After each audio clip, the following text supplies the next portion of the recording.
Здравейте, приятели, втори епизод, защото първи не стана много добре. Само 15 секунди. Ще влезем в тази... Мамо, как се казваше? Кое? Па. Трябва да го прочетем. Не, как се казва? Ферма... Това е... О, там чух вълци.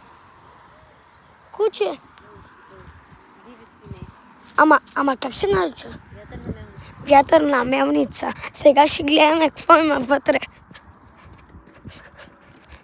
Малко е страшно. Мамо, ела!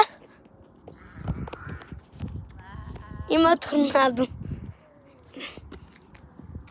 Сега трябва да се качим.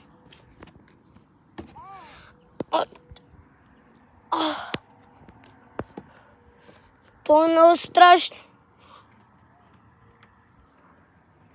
Не става.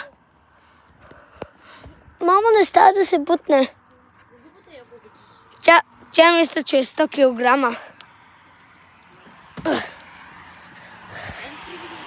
Чакай да заснемаме и това вътре. Чакай.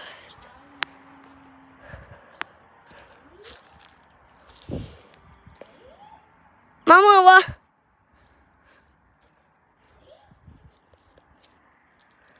О, мамо, ела! Можем да завъртим горното, ела! Бързо, мамо! Ела! Много интересно! Ела! Сега, приятели, се качваме по крипи нещата. И... Трябва ли да се качваш там? Да. Ами ако има хора, например, или някой животинка,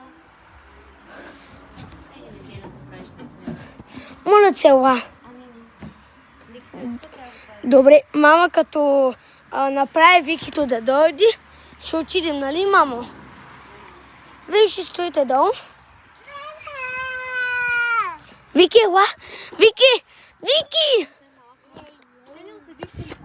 Чакай. Добре, втора част и сега ще направя.